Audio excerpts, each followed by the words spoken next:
All right. We have 24 folks here, so I think that's a good number to get started with. Thank you again for coming.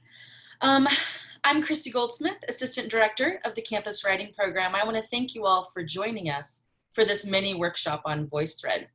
It is our intent in these 30 minutes to give an overview of what Voicethread looks like and can do, and then to show some high impact practices for Voicethread in WI classes. We want to focus today on the pedagogy and the learning the app can support. If you see something interesting that you'd like to try out, Dr. Cisco in the room has recorded a short video on how to set up Voicethread within your Canvas course. The video also features some good bonus content on integrating literacy strategies. So I'll drop that link in the video, that link to the video in the chat very soon. Before we start, I want to introduce my CWP colleagues. Dr. Amy Lannon, Director of the Campus Writing Program, there she is. Dr. Julie Burt, Postdoctoral Fellow in the Campus Writing Program, and Jackie Thomas, our wonderful project coordinator who you get all the emails from. Please reach out to any of us if you have technical difficulties during the workshop or if you'd like more support after the workshop has concluded. I also wanted to let you know that the workshop is being recorded, but if you prefer we not share it by posting it on our website, for example, please contact any of the four of us in the chat window and we'll ensure that the recording is deleted. Please also feel free to ask questions in the chat or share ideas as we go along. We hope this is a generative space for that. We'll either answer them as we go through the session, or if we run out of time, we'll answer them at the end of the session or reach out to you personally, but we promise that we will get you an answer to those questions. My colleagues will be helping me moderate the chat today. And now I'd like to introduce our guest co-facilitators, Phaedra McGinnis of Course Design and Technology, who is our local Voicethread guru. She'll spend a few minutes demonstrating features and capabilities of Voicethread, and then she'll pass the mic to Dr. Laura Cole of Architectural Studies, who will share the way she uses Voicethread in her courses, especially the way she supports the writing process and building community. We're so eager to learn from these colleagues. So Phaedra, I believe you have screen sharing capabilities. Proceed when ready. Fantastic. All right, let's see here. Let me get my screen shared. And we don't need to see my launch meeting for the Zoom. There we go. So, hi everyone. This is such an exciting opportunity for me, and I'm so happy to be able to participate to let you all know a little bit more about Voicethread. It is attached to Canvas, which makes it extremely easy to use to put into your Canvas course site for your students to access everything. The first thing that I would like to show you is actually a little Voicethread that Voicethread made, because I feel like it really has a very nice finish to it, and I think y'all would enjoy looking at it. So hopefully, Voicethread is a media player that has a highly interactive discussion space built right within it. Teachers and students upload pictures, videos, presentations, or documents into this online collection that looks and feels like a slideshow, but it's what comes next that's most important. After the media is added, teachers and students will record comments about it, presenting their work, asking questions and answering them, critiquing each other's ideas, and engaging in an ongoing conversation. The skills that students will develop using Voicethread are exactly the skills now widely accepted as critical to successful learning, working, and frankly, just plain living in the 21st century. One of the least known and most interesting facts about Voicethread is its diversity of uses, from recording kindergartners' narrative storytelling all the way through postgraduate studies in business and medical schools. It's the very same tool used in hundreds of different ways to great effect. So after taking a look at this video, head on over to voicethread.com/research to see all the third-party research that's been conducted on Voicethread's impact on teaching and learning.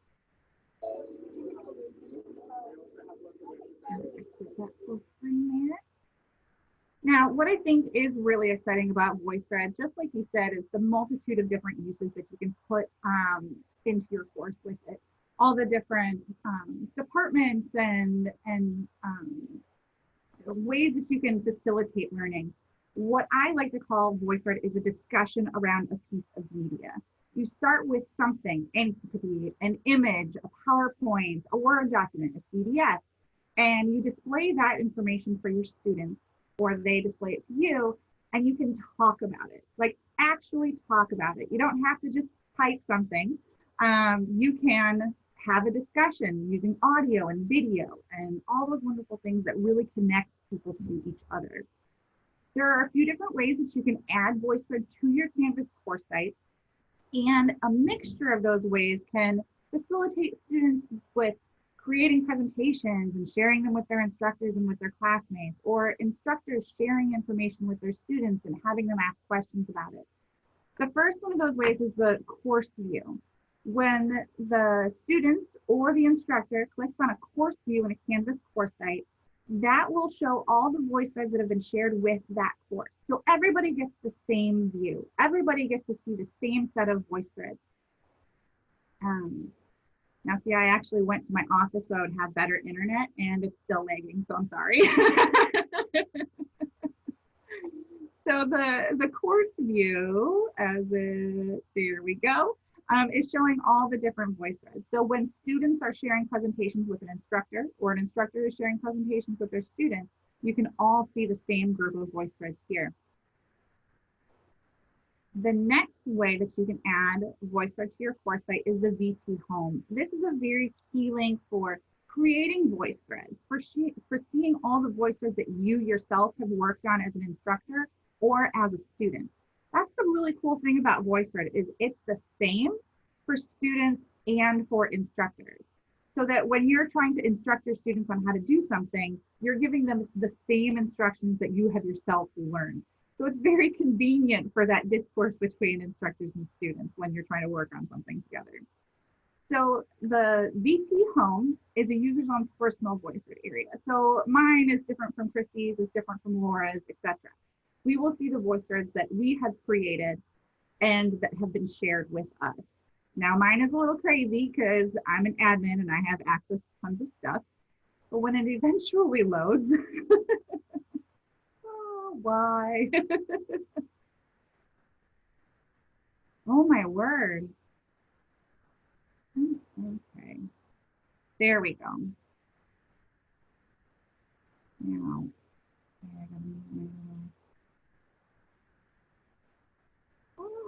sorry, I'm trying to move my Zoom thing. There we go. You can sort by ones that are owned by you, shared with you, oldest to newest, first, etc.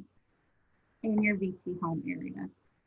Now that took so long to load, I'm going to go back to Canvas and show you an individual link. This is extremely handy for instructors who are sharing Voicethreads with their students on a weekly, multiple times a week basis. You can put that link into your course and have the students click directly on the link for, I want to see week 1, module 2, or however you want to organize your course. Now, the Voicethread itself, when it loads, will show you a number of different capabilities that Voicethread has. You'll first off notice that I've started off with an image as my main piece of media for this Voicethread. You'll also notice that there's 4 different comments on the left-hand side. Each one of these comments, when you click on it, will play through. You can click on them individually, or you can just click the play button to play entirely through this particular Voicethread slide. You can also respond directly to a user that has commented on a Voicethread. So if I hit that little reply button, and I'll just pop in some little text gibberish here and save it, that means that I have responded directly to Kitty Pryde. So you don't have to wait until the very end of a Voicethread screen to be like, okay, so you remember what so-and-so said 5 minutes ago? You can actually reply directly to that person, which makes for a really nice in-depth discussion. There are different types of comments that you can put on a Voicethread. I've just demonstrated the text comment. The great thing about Voicethread is that you can limit what types of comments you want your students to be able to put on Voicethread. So if you want that really in-depth, rich discussion, and you want them to only use video, you can absolutely limit that to make that happen, which is really nice, because otherwise you'll kind of default to text because it's the easiest thing to do. You can edit it over and over again until you get it just right. If you want that real authentic discussion, limit it to video and have them go for it. So we've got a couple of different comments here. That's another text one. Here's one from Tana. Yeah. She recorded a video comment. So I'm recording right as you can see, is also closed caption. Voicethread comes along with automatic closed captioning. So every audio and video comment that you put in Voicethread will be captioned. Now, the automatic captions are not necessarily ADA compliant. Depends on how clearly the person speaks and the words that they're using and things like that. Those are editable so that you can change them. Once they've become edited, then they will be ADA compliant. However, we also, as a university, have a pay-for service for captioning, so that if you have a student who's gone through the disability office, we can absolutely allow you the privilege in the Voicethread manager to request the paid-for captions, which is wonderful. But as I said, all of the audio and video comments will be automatically captioned, so they're there for everybody to use. You'll notice that when my, see, there's my caption. Pretty sure it is gonna be at least. So you'll also see that doodling is available when you are writing on a Voicethread. That was the example in VT's Voicethread when they were writing out the math equations and things like that, that they can, you know, have a real interaction, you know, by using the doodling. When you add an audio or a video comment, the little pencils come up on the bottom of the screen. I'm not sure how much more time I have, Christy. If you want me to move on, we can. You've done a great job showing us the features and the options. So if you are ready to take a break, we can pass it over to Laura, who can show us how she used it in her class. Sounds great. That was perfect. Thank you so much. Hey everybody, Laura Cole here. I'm an assistant professor in architectural studies, and I teach a range of courses that are studio-based, and you'll see I'll just show one example of that. I know it's a very distinct kind of course, but I really wanted to focus on the writing intensive course that I teach and how I've been using Voicethread. I use it in both my online classes, and in fact, I learned about it when I was first designing a 100% online class, but now I loved it so much I now use it in my in-person classes as well. And I actually did create like a little slide that just shows, and actually, am I sharing screen yet? Why I like it. Let's see here. My top reasons for why I use it. Hopefully that's showing. So in the online courses, the top reason I used it was because I really wanted my students to feel my presence. Obviously, they're yearning for that in an online format, and this gave me the ability to be more present with them.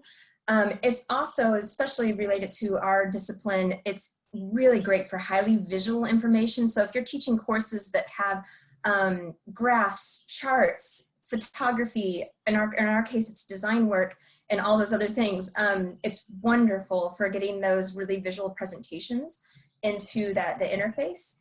The other reason I do it is to create intellectual community through peer feedback so that they're seeing each other's work. And of course, that's related to number 4 here, which is improving the quality of their work by seeing how their peers have executed the assignment. And in fact, I have a quote from a student this semester who was one of my weaker performers. She was kind of struggling, and she said, I thought I was doing awesome until I opened Voicethread and I saw what everybody else was doing, and I realized I need to up my game. And I was like, great, that's exactly why we're doing this, so you can kind of see each other's work, because we're not together on campus to see how things are rolling out. So it worked in that way, at least for some students. And then I'll also show you how I've been able to engage some professionals within the MU community and also beyond in the Voicethread interface.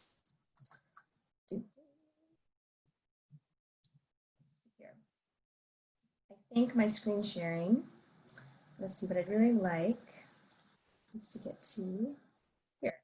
Okay. So let me go first to my, my writing intensive course. Can everybody see this okay? I'm sorry, my screen is acting a little odd. Looks great. Looks great, thank you. Okay, so this is my writing intensive course. And the thing is once you start using it in your courses, it's gonna start populating your homepage. So you'll see I have a ton of them here because the students use them for different assignments. My first tip is be sure to ask them to title their presentations appropriately. Otherwise, it's going to be really hard to find everything. And there are keyword search functions and all kinds of things, but it gets a little crazy if you don't have a good protocol. But here's like the students would see everybody else's work. They upload their presentation. It shows up here. And in this case, this was an assignment that was in progress. So the design precedence assignment, it was part of my writing intensive course. All the assignments, like many of you who teach WI courses, right, they might do a first draft and then they have to revise and then submit at the end of the semester. So this was an example of using Voicethread for one of those initial draft submissions. And this was a highly visual one, so I decided to use Voicethread for it. Because they were doing precedent studies for their thesis projects. And you'll see that I was able to get in, and this was also, I did use Voicethread to grade. So you can look up different ways, but it made it really easy for me to read, assign a number to it, a grade, and then that went directly to my Canvas grade book. But I was able to get in here and leave these voice comments. So this is just an example of my voice commenting. I'll run it for a second so that you can see how I was able to open it and begin to annotate within it.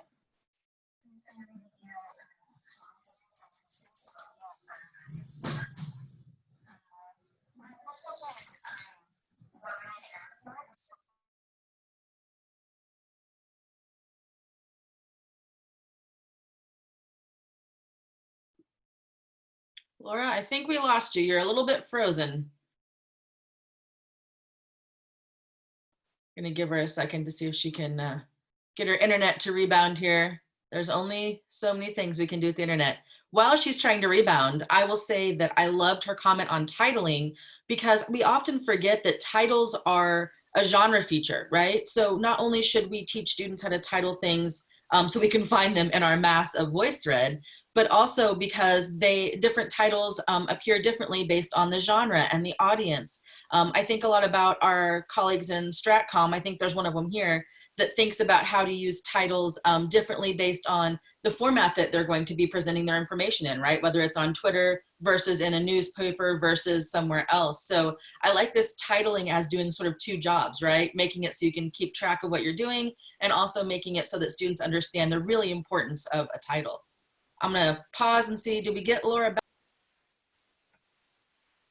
And while we're waiting to see if Laura's returned, I was hoping that maybe Phaedra could jump in and talk a little bit about some of the privacy issues. So really good questions and comments coming up in the chat. So maybe Phaedra, you could talk about that. Yes, absolutely. In general, every student that is in a course together knows that everybody else is in the course with them. So as far as names and things like that you would see just in Canvas or a discussion board, those same kind of things usually just apply to Voicethread. I have some instructors who use a particular kind of assignment where they require the students to present themselves in video as part of the presentation. You know, they're reading body language and clothing, you know, and all those types of things. So that would be an example where the students are expected to show their video. However, when instructors are really trying to get a good discussion out of their students, they usually both leave audio and video on as options. They may get rid of the text option to get rid of that easy way out, but I have not personally heard of any students saying, I don't want to use Voicethread because it's invading my privacy. That's not something that I've heard from any students. And Jonathan had a question as well about allowing students to see or not see other students' work. When you create a Voicethread assignment and you want your students to submit to that assignment, such as, here's my Voicethread to my students, leave 2 comments on it, and you'll be graded for it. The instructor can turn on comment moderation, which will hide all of the students' comments from each other. The only way that those become viewable is if the instructor or the creator of the Voicethread goes in and clicks the little eyeball icon to open up that comment to the rest of the students. So comment moderation is a wonderful feature for using a comment type assignment, but keeping those submissions private between the student and the instructor. Thank you so much. That was a great way to answer those questions. And Laura, while you were gone, I talked a little bit about how titles are both practical and also genre specific. So that can be like an interesting lesson as well. And if you're ready to go, I think I've made you co-host again. So I will let you take it back over. Okay, I'll try. Did you see anything of the annotations? Did we get a sense of that within it? I don't think so. Maybe totally. again. Yeah. Okay, I'll try it. It's one of my favorite features of the interface here. So, you know, if I go through what I was doing with Shu's precedent study, basically as I was talking, I was just able to annotate her presentation. Also notice you can, as the students are presenting in here, that this was supposed to be an in-person presentation that they would have given in a non-COVID situation. So I asked them to present and record, and I heard you all talking about that. So the student had a presentation, I listened to it fully, and I really love this feature. I can speed them up and listen really quickly, and then come back to the beginning and then begin my commenting. And then I can start on their first slide, and I can just click through their slides and make it all one recording, or I can go slide by slide and layer in comments. But if you want to use the annotation tool, you have to either do the video or the audio commenting, as far as I know. But I love to use the video commenting. I don't love to be on video, but I love to use it because I really see that the students appreciate my presence, the feeling that I'm there with them, like almost like I'm sitting next to them talking about the piece of work. And so as I was grading Shu's precedent study, I was able to use the pen tools to really circle things, or if I was talking about some specific part of the page, I was able to kind of circle the text. And since that seemed to shut down my Zoom last time, I might not go into that too deeply here, but that was one of the real beauties of this program, especially for us with highly visual information. Thank you for that. I'm gonna jump in if that's okay. Yeah, please. I really am struck by you saying that you could speed students up and slow them down. And I think that that might be useful for both presentations and also writing assignments, especially visual assignments, because it encourages a more holistic view of our grading, right? We can get very nitpicky. We talk about that often in writing studies. We can go straight to the grammar and straight to the ums and ahs, but being able to sort of overview it quickly gives us a more holistic view. And I also really like that you said, I hate seeing myself on video. I'm staring at my own little tiny thumbnail right now as we speak. But we know that there are so many studies about how students feel a sense of academic belonging when they have that connection with instructors. And right now, we most certainly want our students to feel like they belong in our academic community and that they're important and they have a connection. And so I think that that video is a way to do that, which is a great way to connect to that privacy concerns conversation we had, right? That this is what our intent is. So thank you for both of those comments. I'll let you keep going. And yeah, we have about 7 minutes, so we're doing great on time. The last piece I wanted to share was really, this is in a studio course, and you'll see how I do have all this embedded in their Canvas site that they're using. And it will open right up in Canvas, and you can use it right inside Canvas, which is what you're about to see here. I did a better job of having them name their files this time. This was a final presentation, so it was different, right? The commenting was more about trying to get professionals and other faculty members in from the outside to review their work to help them push it forward in the future. So, and a lot of this is what Phaedra already showed you about the multiple comments from different people. This out of the way. But you'll see how they kind of stack up here, and I'll go to the first page here. Some of them did video comments, some of them responded to each other. I really love the diversity, but I'll say that the students, I would say if you're getting outside people, number one, it was a real process to get non-MU people, because they had to get authenticated and they have to get access to your Canvas site. So you have to start early, but it was worth it in the end, because I was able to get design professionals from all over the country, even Hawaii, California, New York, Chicago, to come into my students' Voicethread final presentations, watch the student presentation, and then go slide by slide and leave them comments. The one thing I wish I'd asked is that they all, if they felt comfortable, is doing video comments, because the students really felt like they really valued that presence of the professionals on the Voicethread when they left a video comment like you see out of here. And again, all those annotation tools are available. You have the peer comments, you have the faculty and the professional comments, and they all stack up together. We were able to reinforce, or in some instances, I thought that the feedback went a little awry, and I was able to do private notes. Like Phaedra said, like if I go to reply to the student and I want to give that locked comment, I can do that so that only Brianne sees it, and I can kind of help frame the conversation for her. But yeah, this was, I think, my favorite use of the tool so far has been inviting outsiders into this space to comment on student work, and all the professionals really enjoyed using it too. And I know jump in, and I want to echo Dr. Sisko's comment. Like, that is a fantastic way to create a real authentic audience, and so worth the work, I hear you say. I also wanted to echo your comment that you made in passing, but I think it's really important when we think about writing intensive courses that you graded or provided feedback, whatever word you would like to use, these final projects differently than you would have earlier, right? So the neat thing about Voicethread is that it lets us really think, like, what am I willing to put the time and effort into based on what the project is and what phase of the writing process the students are in. So because we're thinking about this being a final product going out, we might be more detail oriented. We might have some more, nitpicky sort of comments, whereas earlier on it might be a bigger, more holistic view. So I really thought that was exciting. I also want to go to the chat here and make sure that we've answered all the questions. I think that we answered Monica's question. Is that right? Phaedra, do you want to jump in there? Yeah, sorry, I was typing another response. You're doing great, thank you. I'm just typing away over here while everybody's talking. Let's see, which one was Monica's? About the keeping comments private, right? So you can either use the lock feature that Laura was just talking about, or using comment moderation. If a student is the one who created the presentation and they turn on comment moderation, even if they share it with their classmates, if you leave a comment, the student is the only one that's going to be able to see it, because they have to unlock your comment for the other students to see it. So it kind of depends on the circumstance, which of those that you would use, but there are definitely methods to keep your comments private to the student. Thank you, Phaedra. And I want to echo April's excellent comment here about the bandwidth. So we saw that Voicethread was hard on Zoom with our internets. So what are the bandwidth requirements and the concerns for accessibility there? So generally, Voicethread does very well with internet, unless it's like really, really bad.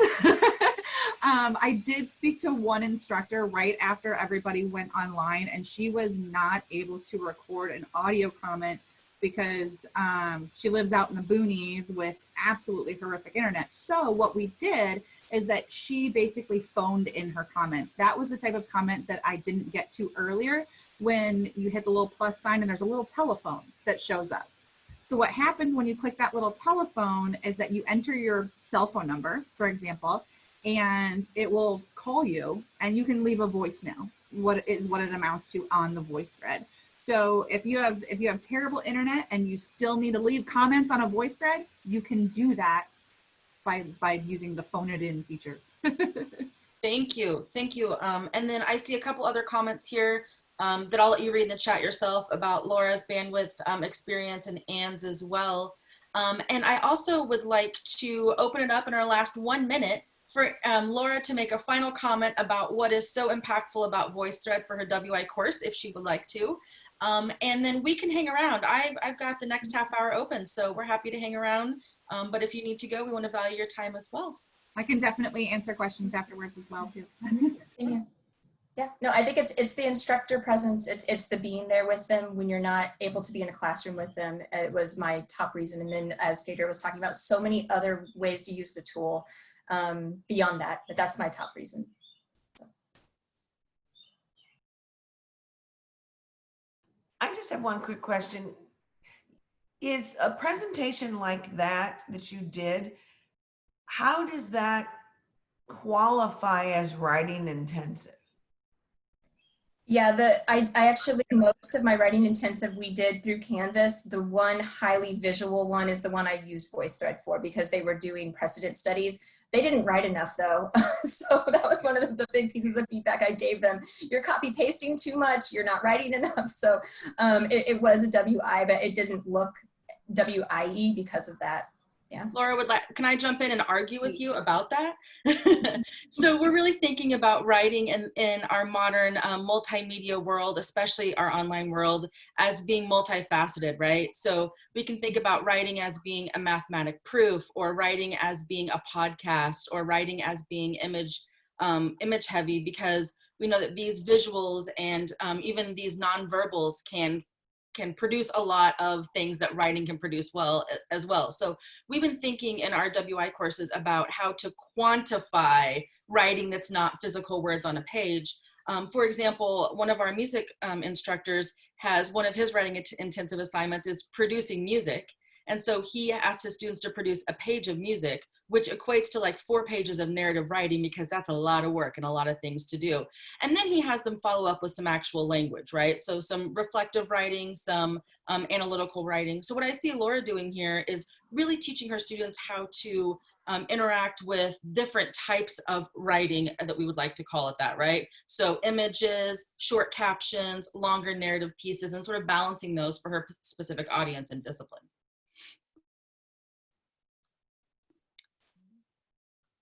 Any other questions? I'm going to capture all of this chat. I'm going to make sure that I have the link to Dr. Sisko's wonderful 30-minute recording correct, because it looked like it was broken there. And we will send all those out via email afterwards, so you have all those materials as well. Any other questions we can answer? Oh, I think I see April's hand. Yes, Dr. Langley. Yes, really, thank you for this. It's been well worth the time. And this is a basic question. I was 2 minutes late getting in because I had a problem getting things done. So you probably answered it already, but so how does this differ from, like, I've been doing a summer online course, and of course, as WI advisors, I'm not going to try to change and do voice threading for this semester. This is something I'm going to work on for my fall course. But, and it's not WI, but I'm going to work on it for my fall course first. But what's the difference between this and actually like recording a lecture and providing transcripts of the lecture? Or, you know, in other words, can you explain to me, it seems like it might be some kind of a movement towards sort of a hybrid nature of asynchronous versus synchronous, but I'm not sure. So I'm not saying like, why should I do this? Because I was very impressed by and took down the why should I do? I actually wrote it down. I agree with these, the use of it. Thank you. Laura, I appreciate that. But I just want to understand better what the difference is, because I'm hearing a lot of terms, panopto, you know, recorded lectures versus, there's so many different audio visual ways. So I'm trying to figure out, where is voice threading in the equation? Way too long of a question, but. And I'm gonna let Laura answer because I think she's the expert in this, but I want to plug again Dr. Sisko's little video that I put there, because he talks about not like one best tool overall, but the best tool for the particular job you're trying to get done. And so I wonder what VoiceThread is the best tool for, Laura. Yeah, and Phaedra, I would love you to jump in too, but from the instructor perspective, it's that the ability to have all those types of commenting features on a student product together in one space with all the audio visual capabilities that VoiceThread gives me. And of course, the annotation tools that layer into that are so critical for me to deal with some of that visual information. So I think it's what the interface affords in terms of that collaborative community is the reason why I choose it. And then of course the visual products. You want to jump in on that, Phaedra? Yeah, absolutely. That is a great way to frame how wonderful it is for student presentations and for them giving their work to you. It does the same thing for when an instructor is passing along information to the students. Like April, you mentioned, why would I do this instead of a narrated PowerPoint? You know, and that's a great question. The benefit to using a VoiceThread for your weekly modules and your lectures and things like that is that the students can ask questions right where they have a question on slide 4 about what were you talking about. You can either answer it directly on that slide, or if 5 students have asked the same question, you can use your moderate comments only show the really good questions and address other people separately if their question isn't appropriate for the whole class. So you have those ways of communication on an instructor to student product as well, which I find really valuable. I have a lot of instructors that will just load up their PowerPoints into Voicethread, post them in their class. They don't even narrate them.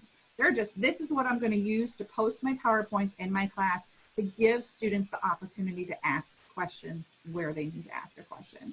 So that's the simplest way to do it. And then you can bring that communication stretch all the way forward. Hey, if I could jump in here. So I used Voicethread both for a large enrollment art history lecture course, and I chose it instead of just like uploading my, PowerPoints with audio, because it took up less bandwidth, and also it allowed me, I think I put in a comment that it allowed me to get students to discuss a little bit more. But I also used it in my seminar, my graduate seminar, which was meeting synchronously. But a seminar is a long class, right? And we were all really suffering from Zoom fatigue. So I would have the students upload their presentations as voice threads, so that a lot of our discussion, a lot of our Zoom time was focused on extending the discussion that was in the Voicethread comments rather than listening to students make their presentations, if that makes any sense. Because by the time we got to the sort of graduate seminar presentation phase of the semester, we were just wrung out and exhausted. So it was very fried sitting in front of a computer. Yeah, and and I think about like literal bandwidth and also like emotional bandwidth. And what I love about Voicethread is it lets students engage when they're feeling okay and they can fix their hair and put their makeup on if they want to and get on camera, and really allows them to do the best work that they can do when we're all feeling exhausted for many reasons, right? So thank you for that, Anne. And back to April's question, I think another moment when you want it is when asynchronous is an advantage over synchronous, because Zoom is obviously your choice for a synchronous meeting, but Voicethread works if it's hard to get schedules aligned or for some reason, right? Then you kind of do it as you want to within whatever time frame. Yeah, thanks for sharing that, Anne. That's really helpful. I also I used it for lectures as well. And the cool thing about if you use Voicethread to create your recorded lectures is if you have material that needs updating a lot, you can like pull a slide, re-record it, and insert it back in without having to record the whole thing again. So there are some benefits to doing your lectures that way. Yeah, it's really easily editable when you're using a Voicethread again for the next semester and that one slide just got outdated and you don't want to re-record the whole thing. Plus with Voicethread, it lives on the internet, right? With a narrated PowerPoint, if you try and upload a narrated PowerPoint into your Canvas course, it's going to take up a huge amount of space. If you are narrating PowerPoints, you really need to put those into Panopto and then put the Panopto links into your course. So that is key. Otherwise, you're going to run out of space in your Canvas course in a hot second. These are really helpful tips. Thank you. Any other questions or tips for the ways you've used Voicethread in your classes, WI or not? We're equal opportunity here. Phaedra, can you repeat what you just said? Because I don't know that I understood what you said about the Panopto. Sure, of course. So a narrated PowerPoint is a very, very large file. And each Canvas course, I believe, gets automatically 1 GB of storage space. Now we can raise that storage space, but a narrated PowerPoint file, especially if you're doing 1 or 2 a week, we're just going to have to keep raising it and raising it and raising it and raising it. Now, if you upload that narrated PowerPoint file into Panopto, then that giant file lives on Panopto's servers instead of in your Canvas course. And then you can put a link to that Panopto file in Canvas, so you don't have to worry about storage space, and it's much easier for students to view. Okay, that makes sense. Thank you. Of course.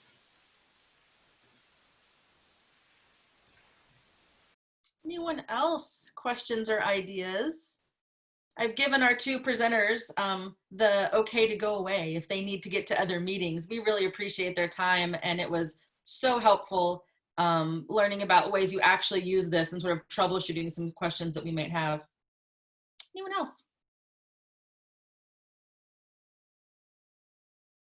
Well, it sounds like we are all excited about Voicethread, going to try it out. I like Dr. Langway's point, like, let's not jump into this with both feet, right? Let's not overwhelm ourselves. Let's instead consider what maybe in the fall course we could use it for, and maybe plan some assignments, thinking with Voicethread in our mind now that we know what it can do. I'm here to help. I'm absolutely not a Voicethread expert, but I do know some things about teaching writing, so I'm happy to help with that. Phaedra, I think, is the Voicethread guru on campus, and her email is literally voicethread@missouri.edu. Is that right? That is absolutely correct. Feel free to email me at any time if you have questions. And I know that Laura is excited to talk with colleagues about fun ways to use these, so I think that she would be open for you to reach out. Anytime, absolutely. Awesome. All right, well, we will send a follow-up email with all of those links and resources, and we thank you so much for spending your morning with us. Have a great day.